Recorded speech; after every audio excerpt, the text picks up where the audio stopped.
Okay, this is a quick video about work and line integrals. If you've never heard of work before, this is not a good video for you. But if you've never heard of line integrals, this is a great video for you because you can learn about them within the context of something you already know.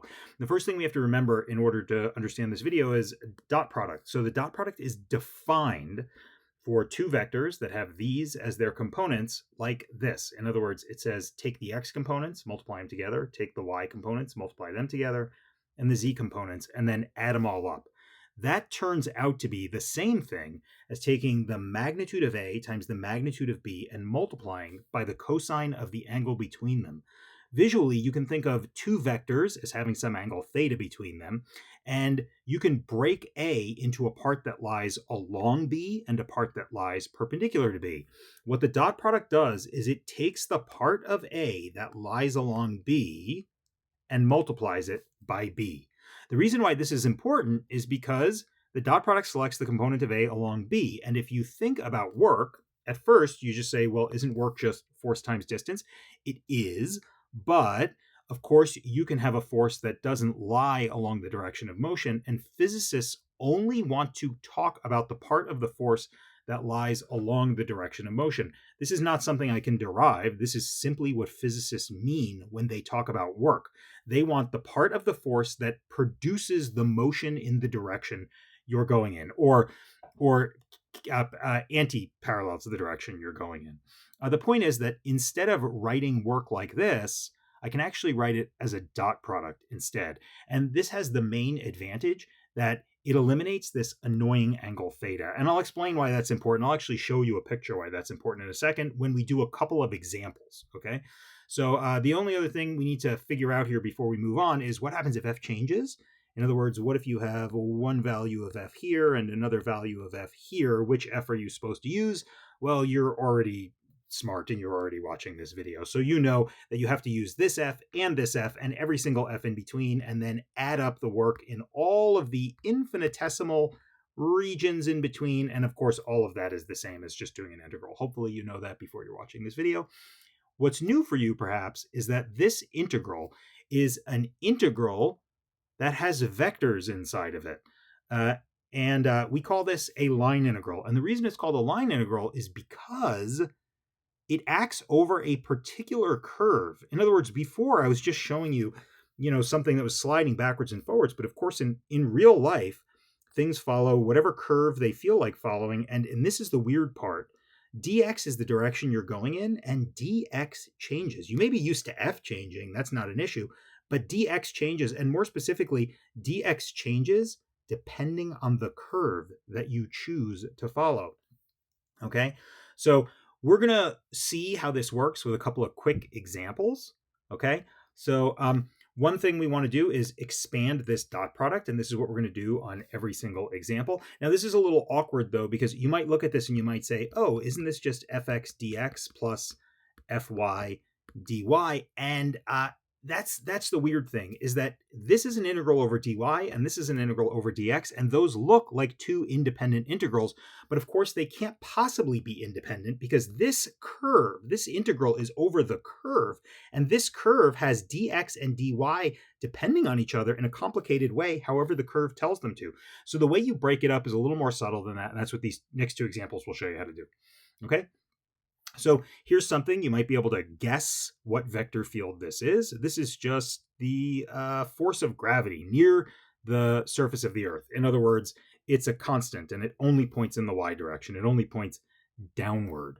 Okay, so in order to do a line integral and find work, I need a path. And so let's invent a path. Here's a nice straight line. It goes from 0, 0 to 2, 2. And we're going to compute the work along that path. The first thing we want to do is write down what that path is. This path is a line. The line is y equals x. And that means if I differentiate both sides, if I take a differential of both sides, I get dx equals dy. That means that anywhere I see a dy, I can write a dx. Okay?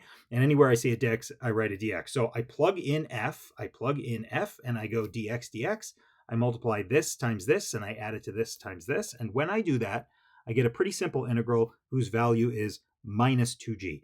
In other words, the work done by this field going from this point to this point is apparently negative. And one way you can understand that is, look, you're moving kind of upward, the field point's kind of downward, and so you are moving against the field. The field is going to slow you down.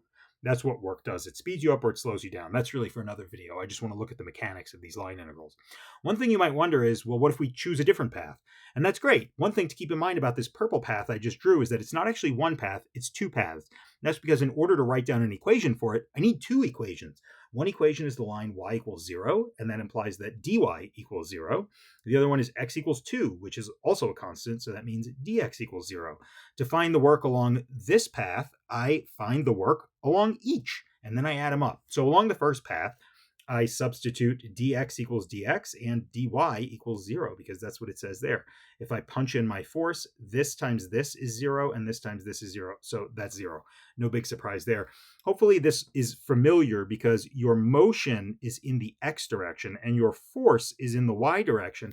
And just going back to our old definition of work as FD cosine theta, in this case, theta is 90 degrees the entire time, and so we don't expect this force to do any work at all. So 0 squares with our answer.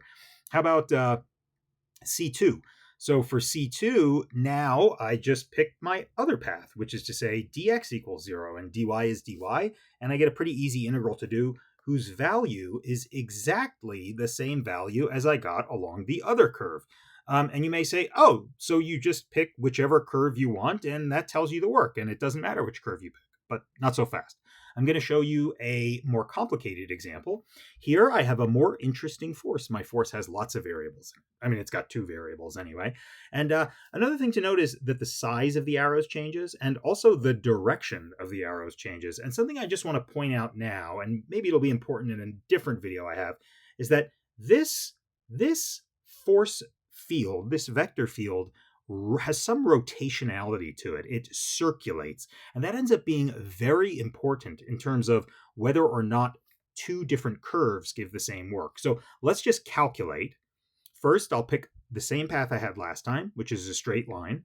And so I write my line integral. And so my line integral is over this curve, C1. I punch in my more complicated force. I put in dx dy. And now I need to explain what C1 is. That is how you do a line integral. My C1 in this case is the same as it was in the last time. So y equals x, dy equals dx. So instead of writing a dy, I can write a dx. And instead of writing a y, I can write an x. And so if I expand this, I get this integral, and the answer is 0. This might also be obvious to you visually because this field, this vector field, points in the circumferential direction, in the circular direction, and you are moving in the radial direction, which means this vector field is always perpendicular to your path. So maybe it's not so surprising that as you move outward, this force can't speed you up or slow you down. It can't do any work on you. So let's see what happens when I pick another curve. So this curve is curvy. I haven't looked at one of these yet, and clearly more complicated than before. We're going to handle it the same way. What we need to do is just say what this curve is. And I'll tell you that this curve is x cubed over 4. When x is 0, y is 0. So I start at 0, 0. And when x is 2, y is 2. So I end at 2, 2. So this curve does indeed connect those same 2 points. If I differentiate this piece, okay, the top becomes 3x squared over 4, and then I multiply by dx at the end because I've got a little differential, and that gives me this relationship. So that's what dy is. So I'm going to do the same procedure. Now that I've eliminated one of the variables, I'm going to, instead of writing a y, I'm going to write x cubed over 4. Instead of writing a dy, I'm going to write 3/4 x squared dx. I expand that out. I get something that looks like this, and if you do that, you will find that it is definitely not equal to 0. In other words, this force field is path dependent. You might wonder if there's a way that you can just glance at a force field or know that a force field is going to be path dependent before you go and you calculate these integrals.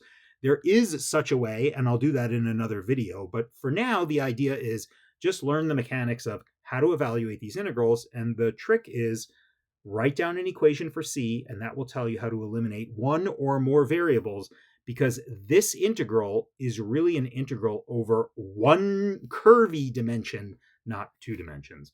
Okay, hopefully this was more helpful than confusing.